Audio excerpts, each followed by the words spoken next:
if it's Wednesday and it's noon Eastern time and Facebook is working, it must mean it's time for the High Noon Hemp Show on the Hemptations Beach page on Facebook. Of course, on demand on YouTube on the Jedi Hemp channel. Go subscribe to that. I am Joe Clare. I do lots of stuff, lots of shows. Google or Bing or Netscape or whatever will tell you all about it.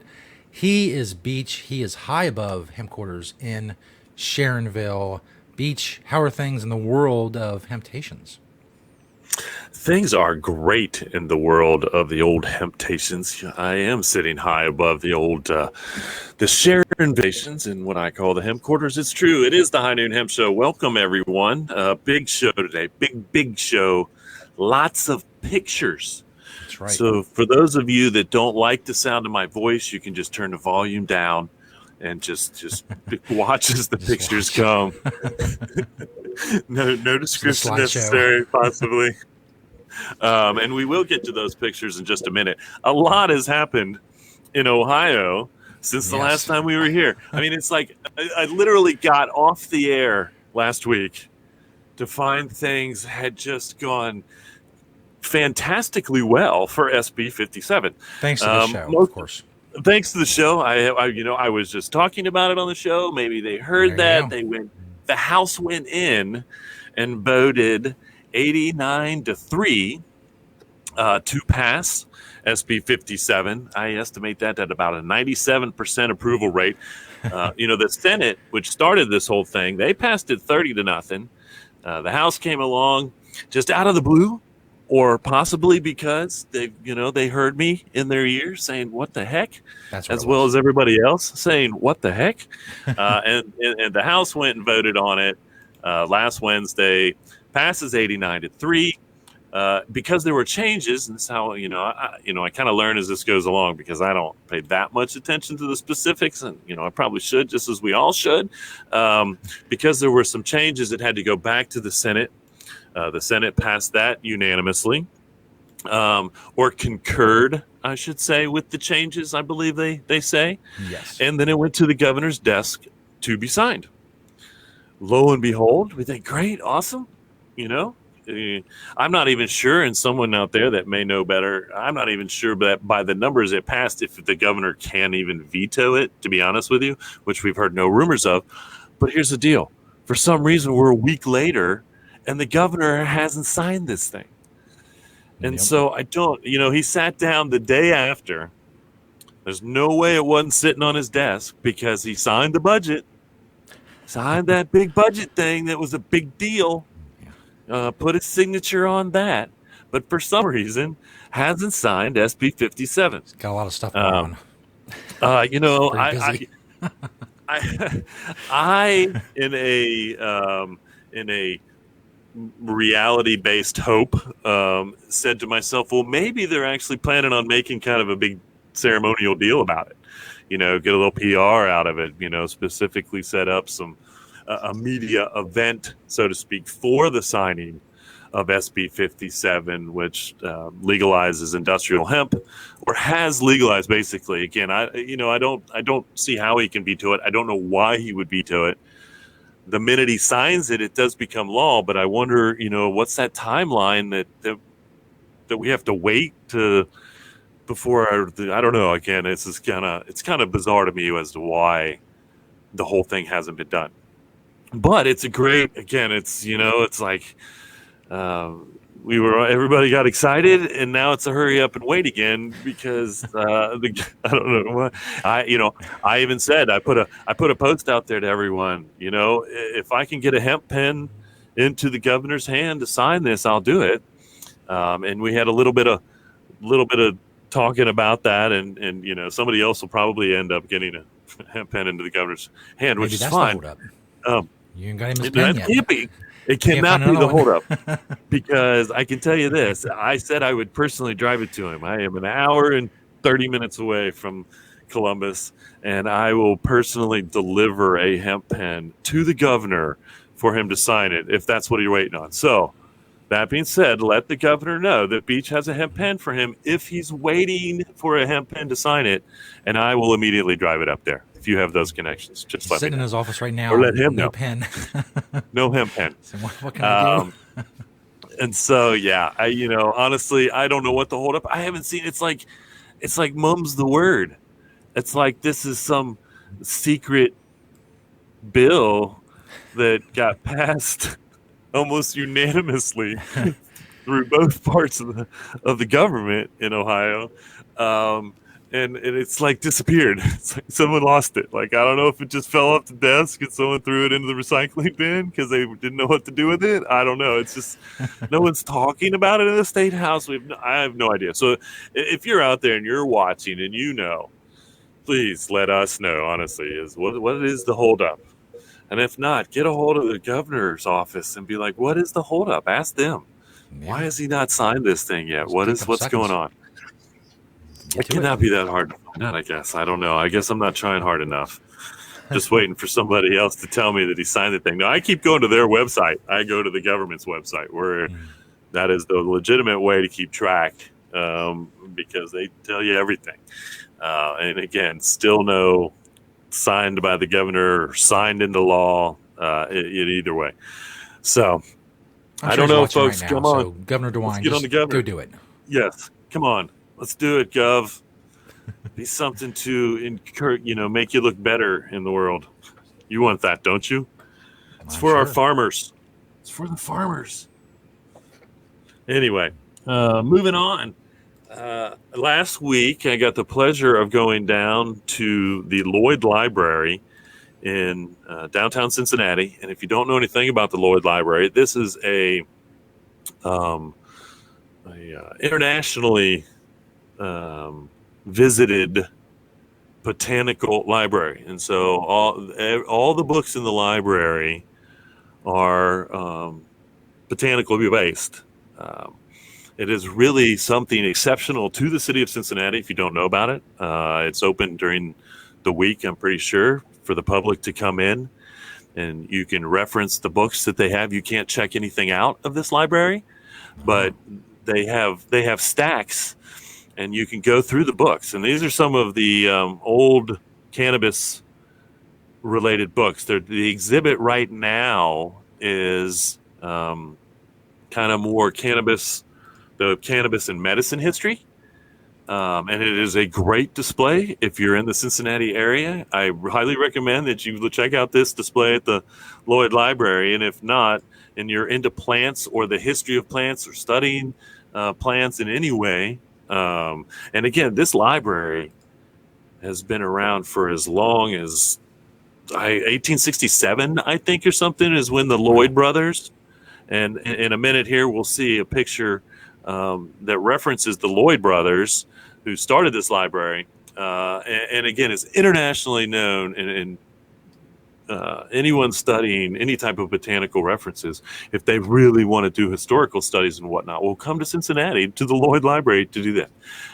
It's really phenomenal. You can go to their website and you can look at all the books that they have, and then you can go down and they'll pull the books and you can look through them like a library. Some of the books are so delicate that you still have to wear gloves, but a lot of them, again, you can just reference. And these are just, some of the illustrations. Most of this stuff was actually in German. I noticed German. I know this one's actually French. If you look, they're describing it as Chong. And so this is a French book, old illustration. And so it was, that was just really fascinating. This here, now this is a medicine. You'll see American Hemp, Cannabis Sativa, Lloyd Brothers, Cincinnati, Ohio. Excuse me. The Lloyd Brothers were a huge producer of cannabis for medicine before 1937. On display there, I don't know if it was just a picture of it, or the bottles are there too, is this whole row, probably 8 to 10 different cannabis medicines that the Lloyd brothers had actually made specifically here in Cincinnati for the pharmaceutical market, so to speak. This, and so it really a fascinating exhibit There's not, a whole lot. Don't get too excited. It's really just kind of one room of stuff. But let me tell you, I mean, again, if you are into the history of cannabis as a medicine, um, honestly, I would get to Cincinnati and see this. It's going to be there until August 23rd.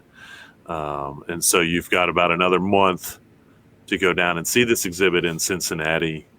I will have to say that as I'm walking through it, I'm feeling like I'm in somebody's house. And ironically, the reason that it was is because Donnie Warshafter has donated a lot of this to this exhibit, where this is his, honestly, most of the bottles come from his private collection.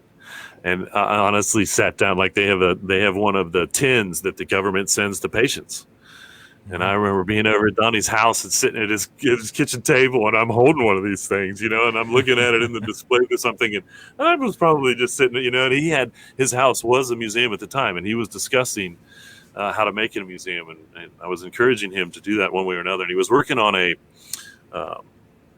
actual brick and mortar, so to speak. But I think the traveling, I love the idea that I hope this is traveling around the country for that matter, if it is, but I love that it's definitely here at the Lloyd Library in Cincinnati. And so very, very fascinating. And that was great to go down and check that out. And I'm going to go down and do some research from their stuff on industrial hemp and see what else I can find. I might have to learn some German or some other. I'm up to look.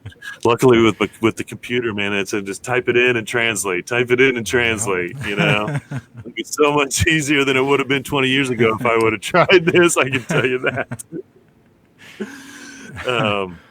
And so get to the Lloyd Library in downtown Cincinnati and check that out. Either way, last night was the Norwood Parade. As always, we get a really good reception. We go down on behalf of Amy Wolfenberger, who, if you don't know who Amy is, she is actually running for, I think, council in Ward 4, Norwood, wherever Ward 4 is. So if you're in Cincinnati, Ward 4, plan on voting for her. I think I talked a little bit about her before. She has done more in Cincinnati to push cannabis forward in a positive light than just about anybody that I know, honestly.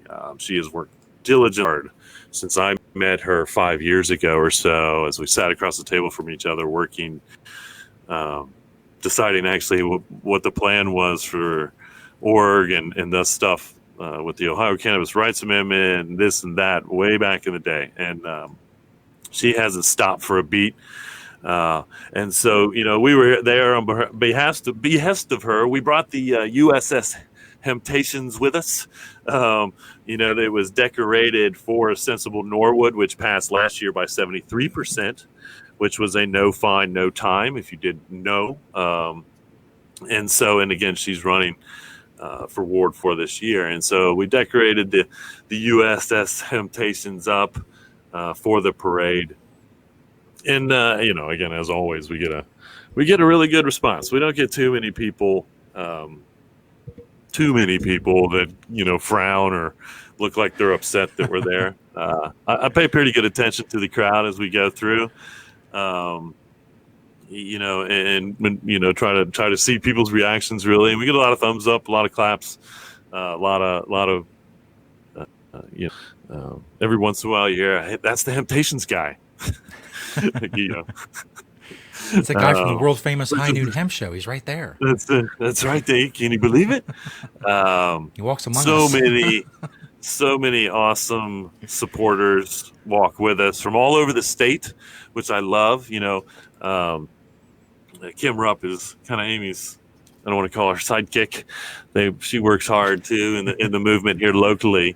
But everybody from we had Bill Schmidt Jr., Stacy Deese was there, the Cannabis, and Stacy, Christy E, my sister from another Mister. It's such a great group. Locally you might recognize Rob Ryan in this picture, I love that families bring their kids because they're not afraid or ashamed or in fear of what their belief is and what's right, with the whole thing. And so, again, it's great to see the representation that Amy gets to this event. Honestly, I mean, she's been pulling this parade off.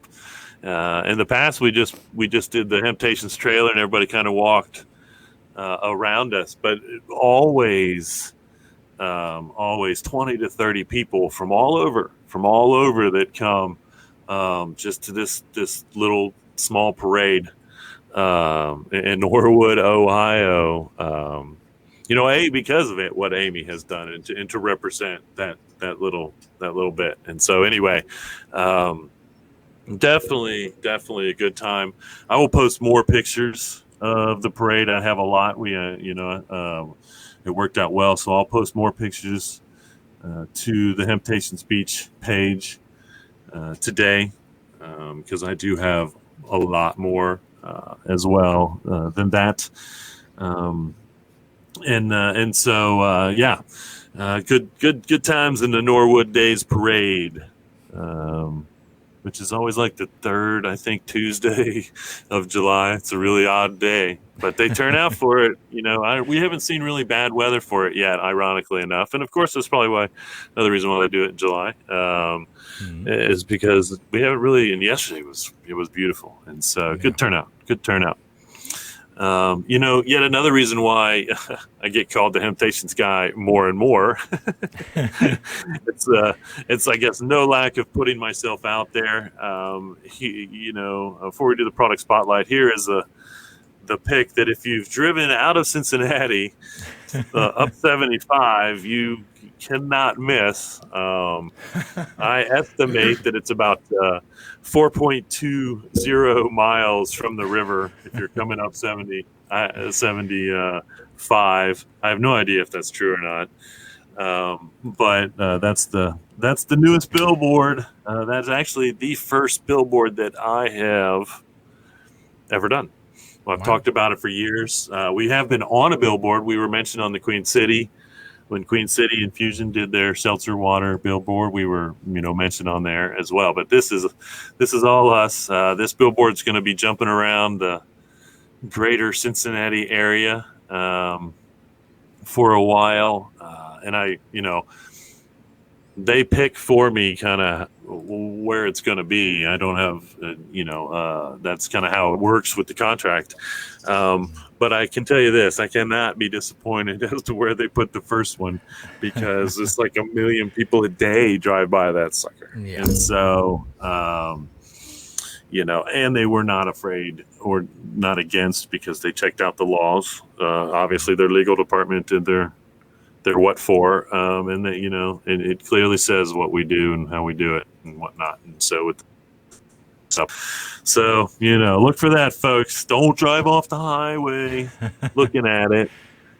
But I think that's that guy from the High Noon Hemp Show. I'm going to watch the road. Yeah. For the first time in my life, I'm going to say, be distracted by the billboard. Anyway.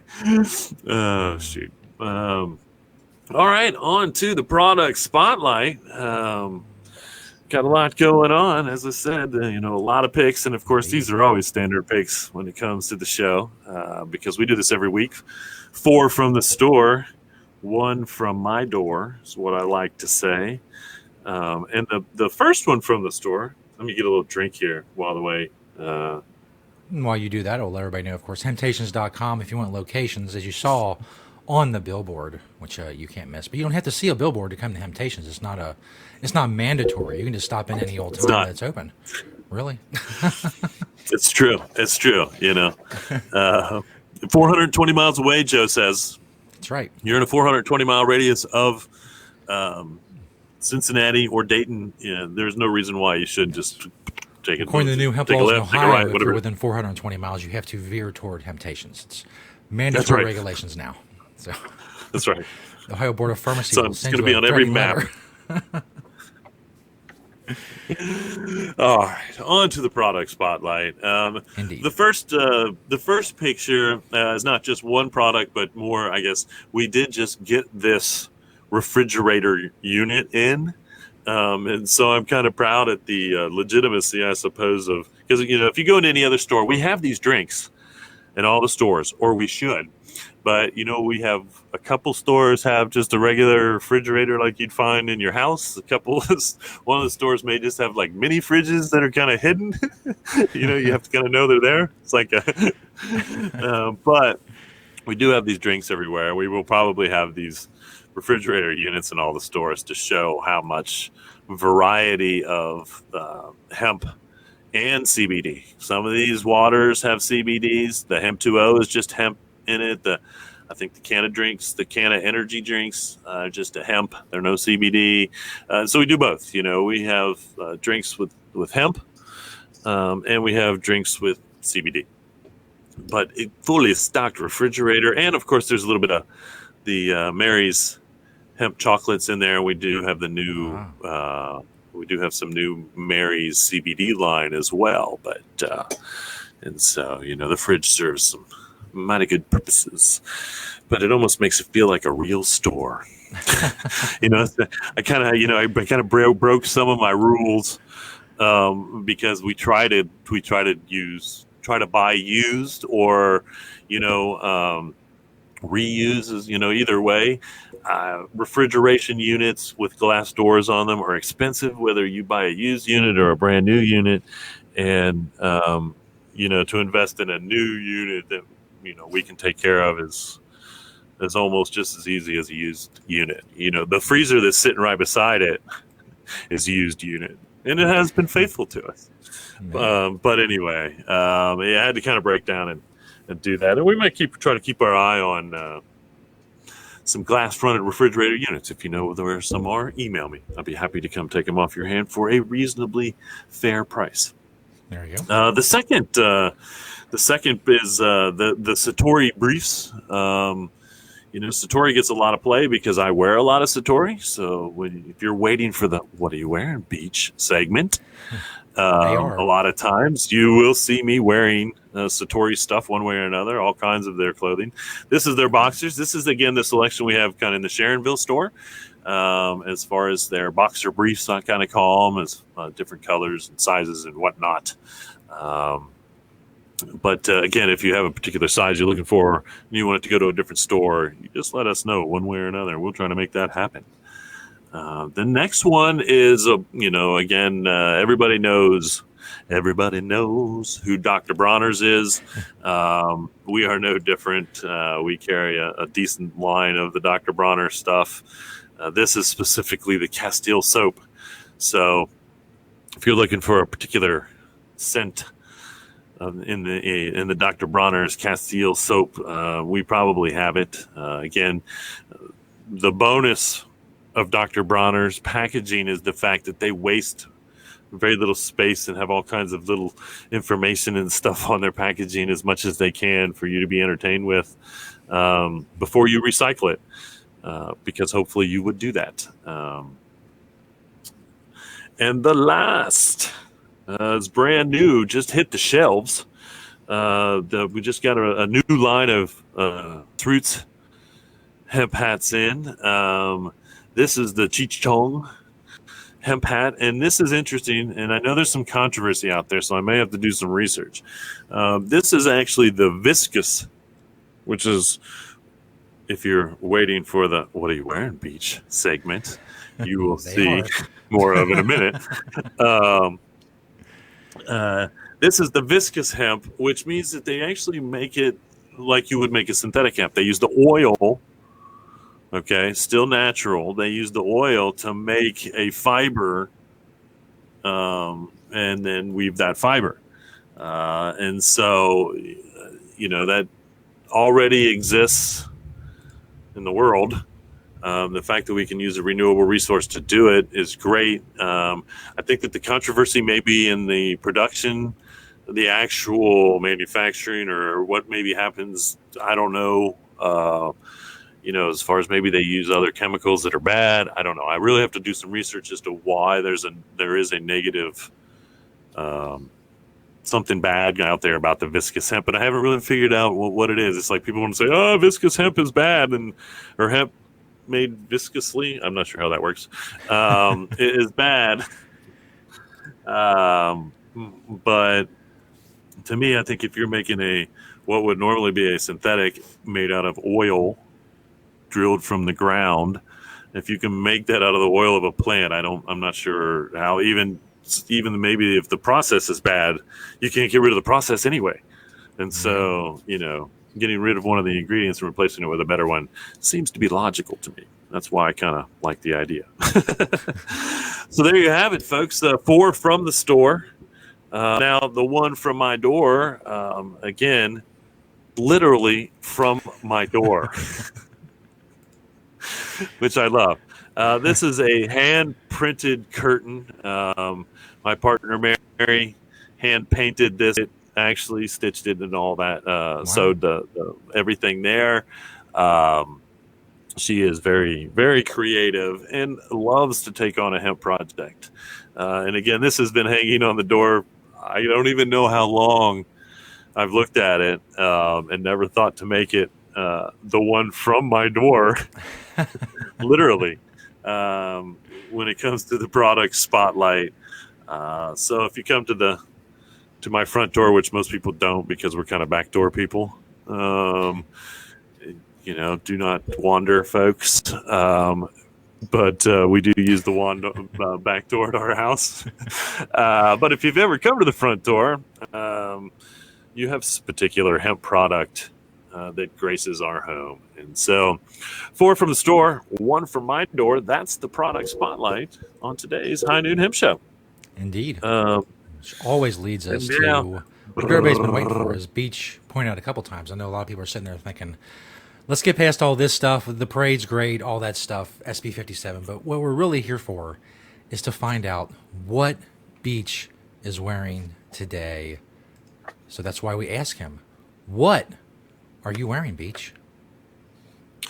Well, if you did wake up this morning and the question was, or you're just waking up now on the West Coast, and the question is, what are you wearing, Beach? Set their alarm. Now you're going to know. I'm wearing more viscous hemp. I don't have to explain it as much.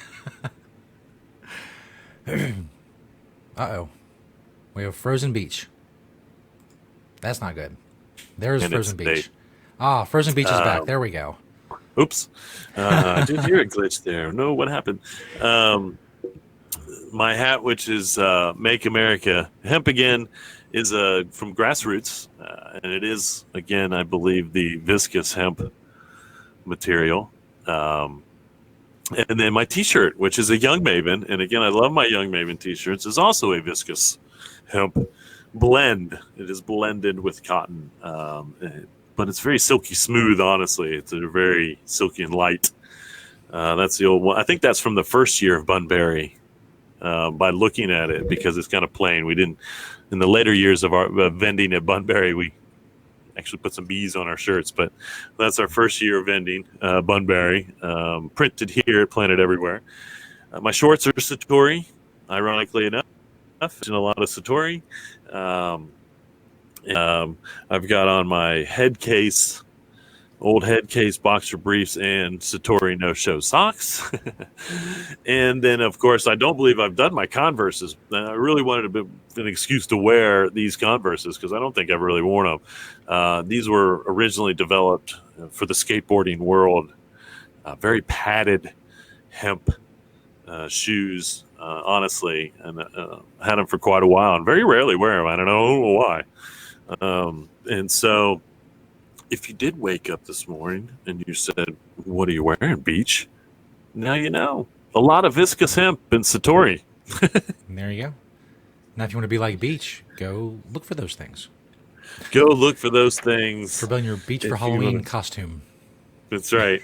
I think everybody should get a pretty good lowdown as to how to dress as me. I think all you really need is like a pointed gray beard, hat, yes. T-shirt, and you're probably pretty good. As long as it's all made out of hemp. Everything's 100% hemp that you're wearing. That's we might try to package that in certain sizes this year for a Halloween costume. If you want to dress like Beach this is it. Here's it. Here's everything. Tell everybody I'm the world famous Beach from the world famous High Noon Hemp Show on Facebook. They'll know who you're talking about. Trust me. That's right. That's right. I've seen They will know. Watch it every week.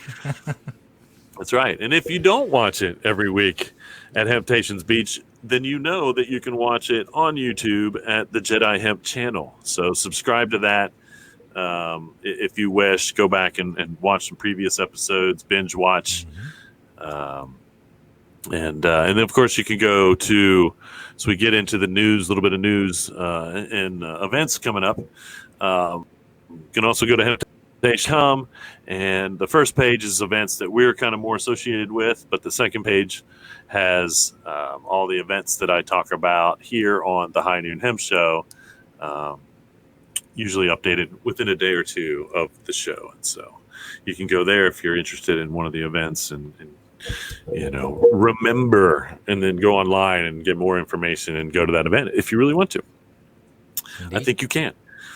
So a little bit of news, good news, definitely in Kentucky, as the latest report shows that there has been a $90 million investment in Kentucky. They started growing hemp in 2014.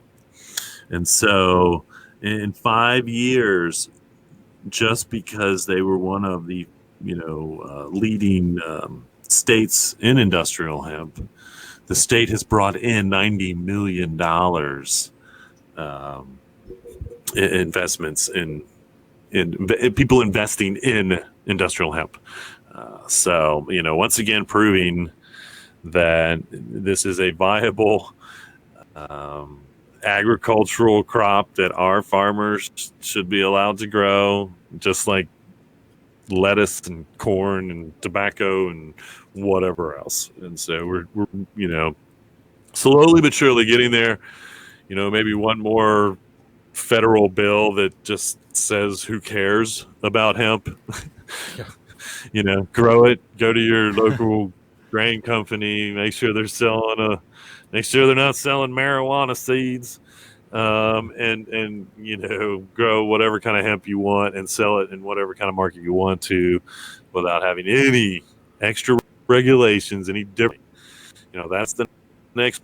I may do this show until that happens, and so again, we're not really completely done.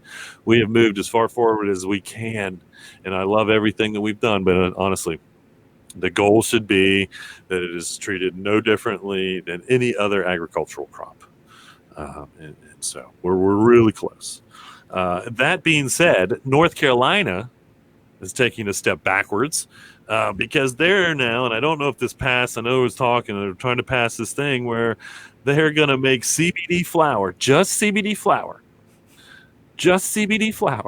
not any other CBD products. They're going to classify it as marijuana. It's just so mind-boggling that in this day and age, any political person would try to be so absurd about something. So I can ingest it in a tincture. I can eat it all day long. I can get a gummy. I can rub it on my skin. I can take it in a vape pen. And ingest it. But I cannot use it in its most natural form. Yep.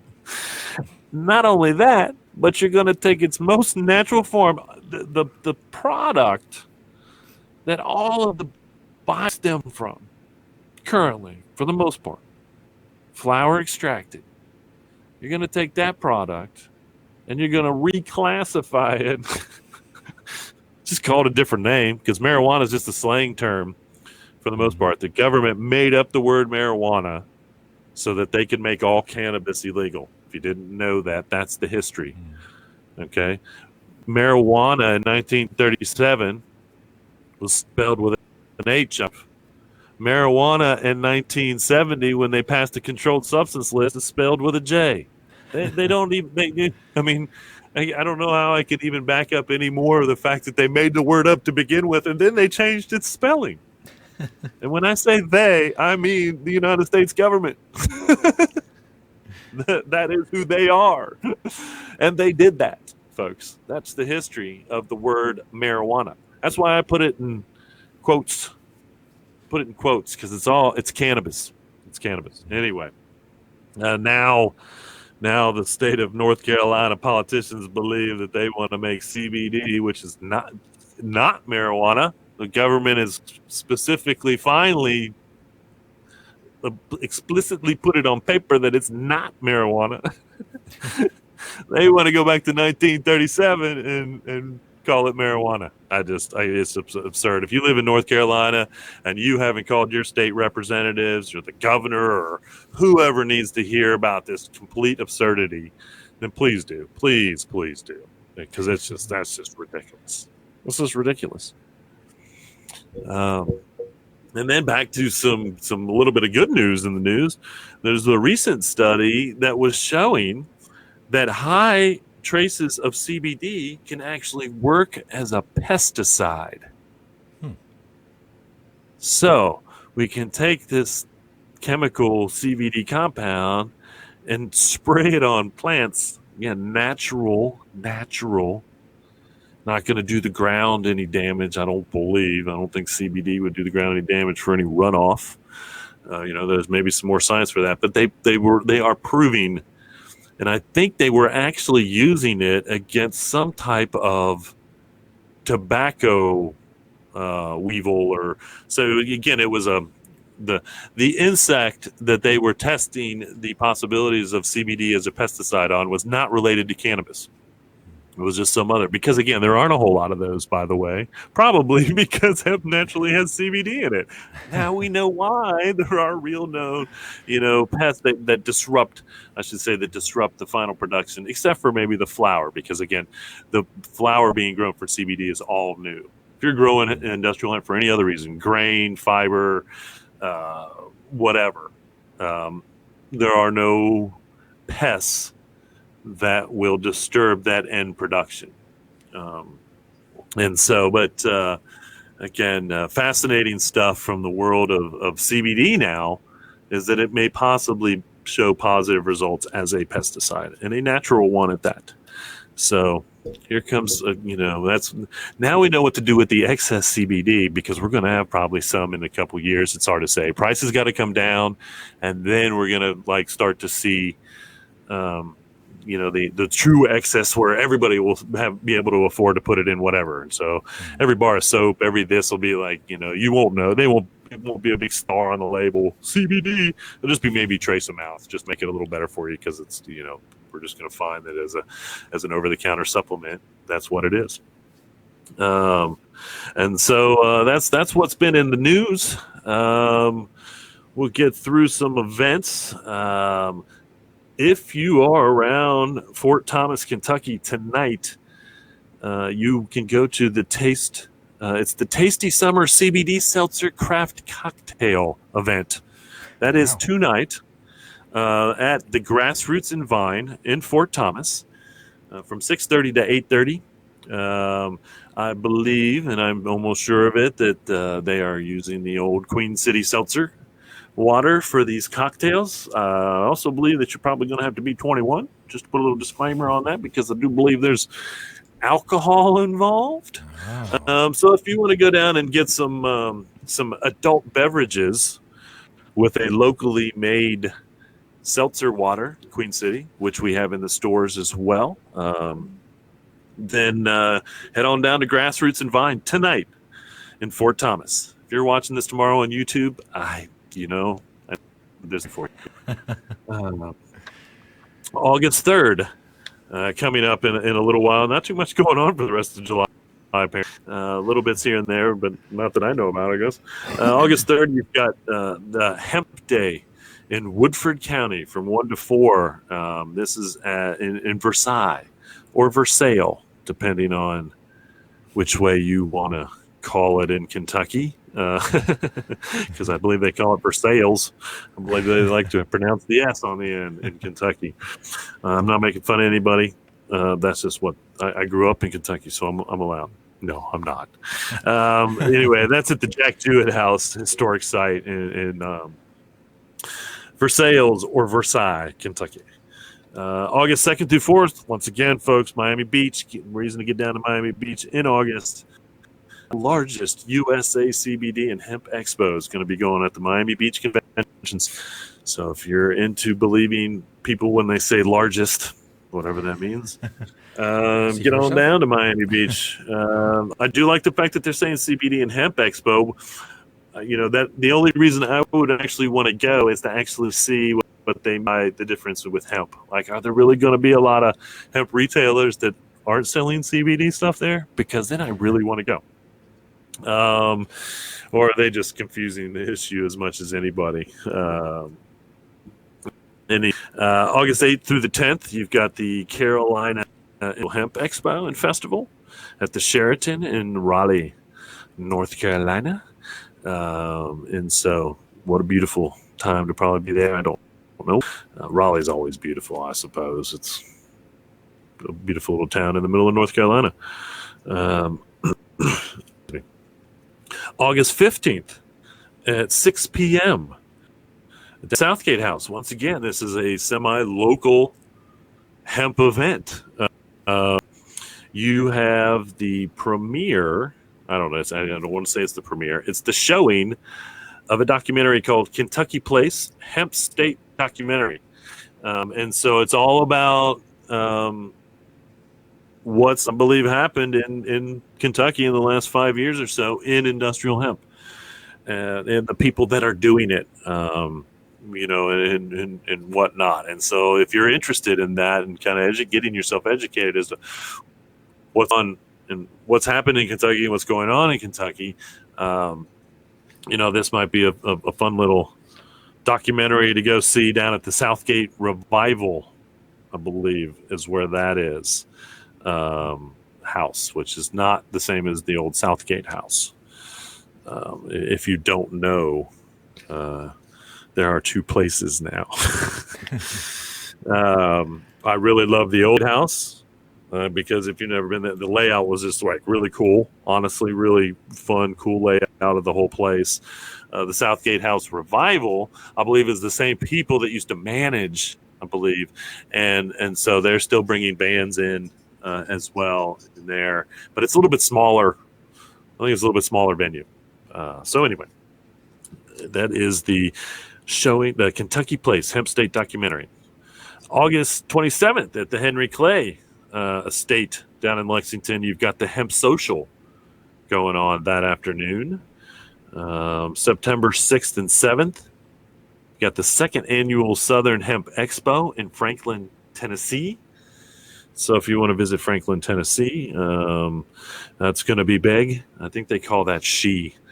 That is, I believe, I don't believe, that's the same organizers as NOCO out in Colorado, which is a huge, huge, huge hemp event. And so they kind of decided to do one on this side of the country, which was a great idea. And so, that's one worth looking into and traveling to if you have the means and are really interested. And then also on September 7th, Katie Moyer from Kentucky Kentucky original hemp Kentucky grower, product manufacturer, stateswoman for industrial hemp, so to speak, all things greatness when it comes to hemp, is doing a presentation over at the Greater Philadelphia Expo Center. And so I would definitely, again, if you're anywhere around Oaks, Pennsylvania, or Philadelphia, obviously, listening to her knowledge on industrial hemp, CBD, whatever, would be well worth your time to look into. No doubt about that. And then the end of September, and again, if you are in the industrial hemp industry, CBD or hemp in any way, Ohio or not, then check out the Hemp Farm Summit. Get involved. I know that she's taking vendors and looking for people to be involved in this event. Last year was the first year I spoke, set up the little hemp museum, and it was a great little event. And I think there's going to be even more people there. Hopefully, knock on my desk, SB 57 will be signed. And I think that will then drive interest in all the people in the state of Ohio that want to get involved in growing industrial hemp here, because that will mean we will be able to. Yay! Come on, Governor, sign that thing. And so that's probably about it going through the old September. I still, actually I did, hey, dang it, I had a couple questions I thought I was going to answer here too. I do remember one question online. Someone asked me, why would anyone want to smoke CBD to begin with when they can smoke THC? And my answer to that is because they don't want the side effects that THC give them. I don't recommend smoking anything, honestly, because our lungs are not meant to process smoke in any form. Instinctually, we would run from smoke, just like every other animal on the planet. No other animal runs into smoke, not one. And so, logically speaking, the thing to say there is, but that being said, it is one of the fastest ingestive means, and it is something that people feel comfortable with. And so far, until we really see some medical science that proves that there are long-term side effects to ingesting cannabis in smoke form, again, I don't want to say it's a good thing, but I don't want to say it's a bad thing either. And again, so far, there's no medicine out there that says that it does. And of course, we may be lacking in research, but there are other countries that are researching this stuff. And I can tell you, if another country came up with the fact that smoking cannabis caused lung cancer, or, once again, I was just reminded by yet another doctor that it has no real effect, long-term effect on the heart. And so, of course, we want to know, and at this point, there are better ways to ingest, and so we will move forward with those. But just because we're moving forward with better ingestion means doesn't mean we should take away the ingestion means. That was one thing that Florida successfully just fought with their medical was, because their medical was ours in Ohio, no smoking, so to speak, no combustion. They said, well, you can't say we can have it in all these other forms and not in this form, which is, the argument I just made a minute ago, because it's true. That's not fair. For one, prove that it's harmful in that form before you say that, as opposed to just say that because you think it's harmful. Yeah. And so there you go. That's the answer to that question. That being said, I think that's today's show, folks. I hope you enjoyed the pictures. And remember, you can go to hemptations.com for more stuff. You can go to Hemptations for more stuff. You can go to YouTube for more stuff. When I say stuff, I mean hemp stuff. That's right. The good stuff. It goes without saying with me, but sometimes I have to remind myself that I'm talking to an audience that may not even know who I am. But anyway, now you've got 44 episodes. All kinds of stuff. 44 episodes of the High Noon Hemp Show in the bag. Yep. As I say, which reminds me that we're slowly approaching a year's worth of, and it's hard to believe we've been on for a year, but we are slowly approaching that date. Yeah, so folks, have yourself, if memory serves me correctly. Is that right? I'm glad that you are remembering, but that's kind of how it works out. Roughly, I know we've missed a couple episodes, but all right. Well, I'm glad you knew when that was. I'm glad you reminded me. There you have it, folks. Slowly approaching the first anniversary of the High Noon Hemp Show, a weekly show on the Hemptations Beach Facebook page. Reduce, reuse, recycle. Make everything else out of hemp. Happy temptations. See y'all next week.